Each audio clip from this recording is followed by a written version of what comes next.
Hello students, this video is about total internal reflection or we can say that TIR।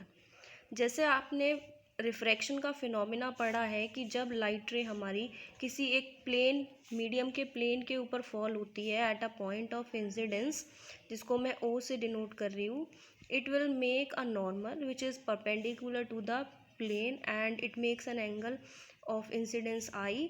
And जब light ray हमारी rarer से denser में जाती है तब वो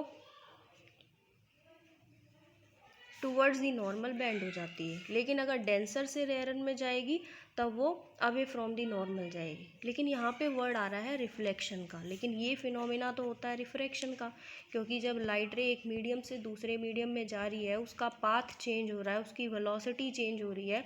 this is a phenomena of refraction. Reflection का जो फिनोमिना होता है उसमें लाइट रे अपना मीडियम चेंज नहीं करती, वो अपने ही मीडियम में एक पॉइंट ऑफ इंसिडेंस के ऊपर टकराने के बाद बाउंस बैक हो जाती है। That phenomena is known as reflection. लेकिन यहाँ पे अगर हम इस कंडीशन पे देखें तो लाइट रे डेंसर मीडियम से रेयरर में गई है, it will makes a normal with the plane X Y and refract away from the normal. So this is the phenomena of refraction. So total internal reflection के case में हम जो पढ़ते हैं कि लाइट रे कंडीशन क्या होती है टोटल इंटरनल रिफ्लेक्शन की, कि लाइट रे हमेशा डेंसर से रेयरर में जाएगी। मींस ये अगर हमारा ऑब्जेक्ट है और इससे लाइट रे हमारी फॉल हो रही है एक्स वाई प्लेन पे, तो डेंसर से रेयरर में जा रही है light, it will make a perpendicular with the plane. And जब लाइट रे डेंसर से रेयरर में जाती है तब वो away from the normal bend होती है।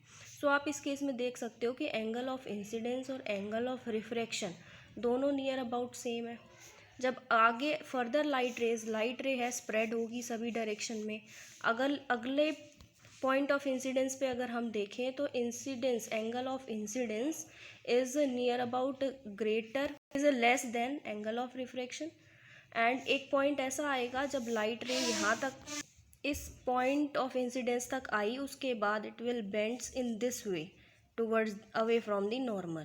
तो ये जो नॉर्मल के साथ एंगल बन गया एंगल ऑफ रिफ्रैक्शन, वो 90 डिग्री का हो गया। और एंगल ऑफ इंसिडेंस हमारा ये है जो कि क्रिटिकल एंगल के बराबर हो गया। अब यहाँ से क्वेश्चन अराइज होता है what is meant by critical angle. So critical angle वो एंगल होता है कि angle of incidence in denser medium में बनेगा ये critical angle.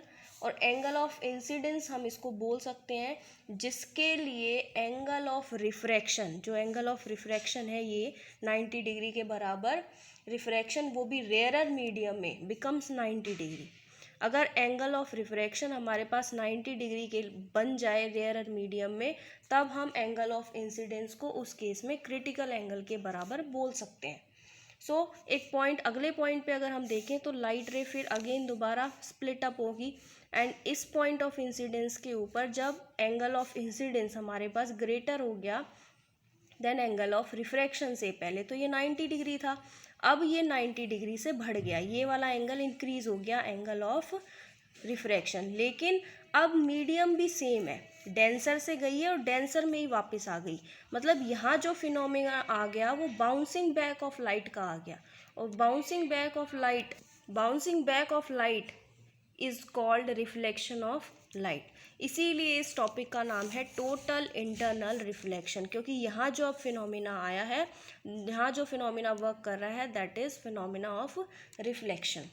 So we can define the critical angle and the total internal reflection phenomena as critical angle, the angle of incidence in denser medium, जिसके लिए angle of refraction rarer medium में 90 degree हो जाए, उस angle को हम critical angle बोलते हैं और उसको स्मॉल सी से डिनोट किया जाता है। And the phenomena of bending of light in denser medium when light ray traveling from denser to rarer medium falls at the surface separating rarer and denser medium at an angle greater than critical angle, उस phenomena को हम बोलते हैं total internal reflection. और total internal reflection होने के लिए ये दो कंडीशन मोस्ट इम्पॉर्टेंट है, जो कि अगर इन दोनों में से एक भी कंडीशन वैलिड नहीं हो रही तो उस केस में TIR शो नहीं होगा। दोनों ही कंडीशन फॉलो होंगी तभी हम टोटल इंटरनल रिफ्लेक्शन बोल सकते हैं, अदरवाइज नहीं। So first condition is the light ray must travel from denser to rarer medium. Light ray denser से रेयरर में ही जानी चाहिए। कभी भी लाइट रे अगर रेयरर से डेंसर में आती है तो उस केस में टोटल इंटरनल रिफ्लेक्शन नहीं होगा। Second condition is the angle of incidence is greater then in denser medium must be greater than critical angle. जो एंगल ऑफ इंसिडेंस होगा आई डेंसर मीडियम में वो क्रिटिकल एंगल से बड़ा होगा, तभी TIR पॉसिबल है, वरना नहीं। Now the relation between critical angle and refractive index. Refractive index जैसे कि जानते ही म्यू से डिनोट करते हैं, एंड जिस मीडियम में लाइट रे आती है उसको यहाँ सबस्क्रिप्ट में लिखा जाता है, लाइक ग्लास में आ रही है, और जहाँ से आती है उसको पावर में लिखते हैं, लाइक एयर से आ रही है। सो अगर दोनों के बीच का रिलेशन देखें तो we know that Snell's law के according sine I by sine are is equals to mu D mu R. ये कंडीशन कहाँ से लिखी है कि टोटल इंटरनल रिफ्लेक्शन के केस में डेंसर से रेयरर में जा रही है लाइट, तो इस इंटरफेस के लिए हम स्नेल्स लॉ अप्लाई करेंगे। तो sine i by sine are is equals to refractive index. कहाँ से गई है? डेंसर मीडियम से, तो ऊपर लिख दें डी, और कहाँ पे गई है? रेयरर मीडियम में, तो यहाँ सबस्क्रिप्ट में लिख दें r. So we can write it as sine i upon sine are is equals to d mu are.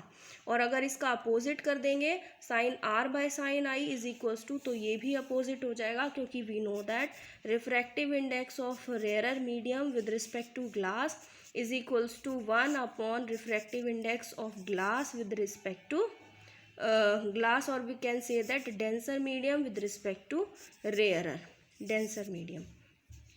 लेकिन टोटल इंटरनल रिफ्लेक्शन होता है क्रिटिकल एंगल जब स्मॉल हो as compared to angle of incidence. Angle of incidence greater होना चाहिए critical angle पे। So when I is equals to C और R हमारा 90 के बराबर हो जाए, TIR की कंडीशन फॉलो हो।